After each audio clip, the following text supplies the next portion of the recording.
I was just going to show you real quick. When, in a way, it's good on this manifold because why it locks down in my bench, that it's on the bottom. Now, like I told you, there's not a lot of meat under here. About that far up, then it starts to thin out. And then on the sides, we're at the tubes. So the technique I'm showing you here is when you're grinding, you're not leaning it this way, because if you do that, you're going to dig into the port. We're going to come and start straight in line with the port and pull out.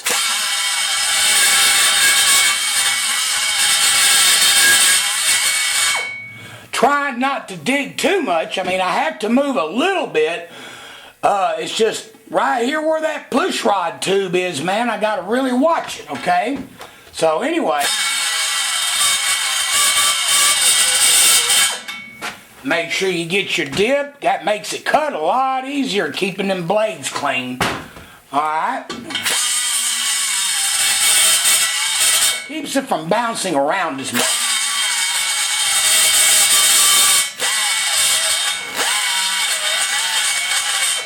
By the way, one more thing real quick. I don't mean to get misdirected.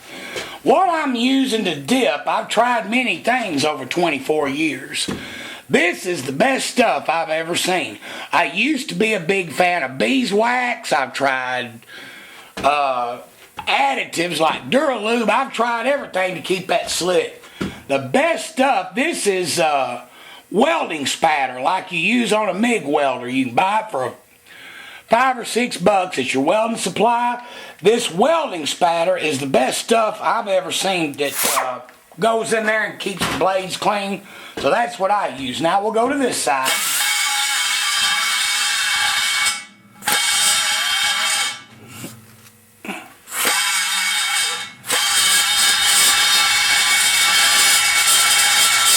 Now as I'm pulling going down, I am moving forward. I think probably, if I had to word it right, I'd say I'm taking 20 or 30 thousandths here to about 5 thousandths there. So there will be a little bit of a dig, but not near as dramatic as what I'm doing here to pull it.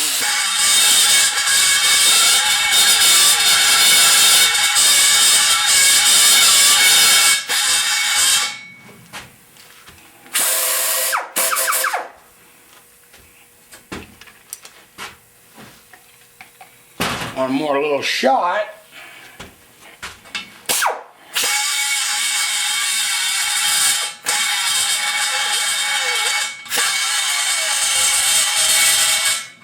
Alright. They're pretty close to equal. Let me get a straight in shot. Okay. Now here we are. That's the thick part, the center. And where I went in there and pulled it in on the sides. If I had to call it, I'd say probably about 350 thousandths tall. Now, what I know is once it gets back in there, it does get a little bit bigger, but not dramatically bigger. So we'll check that out real quick, okay? If I take the snap, put it on the hump, I can still move it a little. So now I come back in here and notice how it's got a roll. Looks like I got one spot, the turn right up here. I'll show you this, but then it opens right back up. So I'm pretty sure that works, which means that once it gets to about right here, it's getting bigger. Now I'm going to slow the air and fuel down to go into the head. It ain't the best, but it's a lot better than what it is by far by leaving it like that. See, I got a good pull. Alright, now, I just wanted to show you the pulling. Now, let's take a look at the top, okay? You can see right here, that's where, with the snap gauge right there, that's where it was hanging up at. So it's got a little bit of a dip, boom, right before it goes into the massive plenum.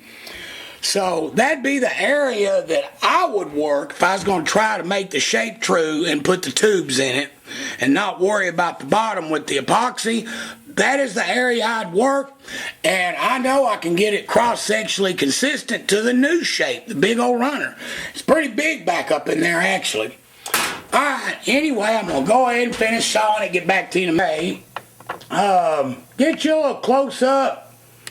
Now you can see there cleanly where I've been gnawing on it. All you do when you're in them situations after the trench, you stay in the center till you pull it down close to level with the curve. Hoping that you can see this without my hand getting in the way.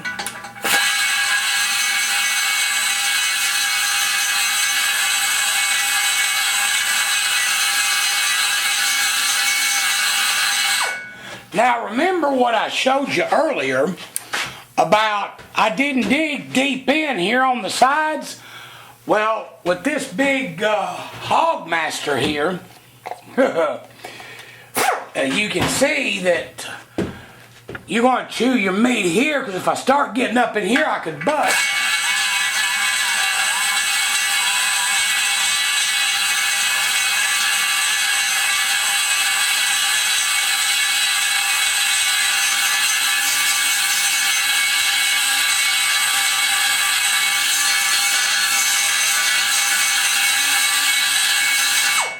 Alright, see how it just comes down? Now, of course, one thing that I never discuss in my videos, and I won't ever do it, is how I arrive at these dimensions of cuts, which is the mathematic part of it. Looking for my dabbling measure. I was going to show you something. Who knows? Anyway, that's something I'm saving for y'all for the very end. I was showing you hand techniques. We just got through doing the CrossRam Edelbrock manifold for the 390 FE heads. Notice over here to the side of it is its buddy. This is a blower manifold, so later on he'll be able to switch to either a 8 or 671 blower, and it pretty much had the same treatment. It had a lot smaller port in it, just like the tunnel ram did. Let's get a little closer. As you can see, the floor, just like on the CrossRam, tremendous amount of meat to be cut out of it. I'd say somewhere in the neighborhood of about 350 thousandths. So, being able to switch, we got a blower and then we got a CrossRam. Of course, the blower is going to make a lot more power, but you just can't beat the nostalgic part of this intake manifold. Let me show you the area on top of the plenum we never had a chance to discuss real quick. Again, I'd mentioned earlier about the space being 2 3/4 inches. We measured it to the floor. Okay, he's probably going to put a 1/2 inch phenolic in here, not just for manifold height, but there's another issue. This manifold is a tremendous amount of aluminum, many pounds. It will transfer the heat right up from the head when you got something this hot after it's been run a while. I looked in some of the forums and seen complaints about vapor lock. The cure was to put a phenolic spacer on it. That'll give us a little more plenum, but mainly it'll keep that situation from happening and keep our carburetors nice and cool. He will not use a hood on it. So anyway, we got through with it. Everything went off pretty good. And he's ready to set the carburetor linkage up, clean it up, and get it ready for the heads. That's what we're fixing to do right now. We'll pick off where we left off on the exhaust port.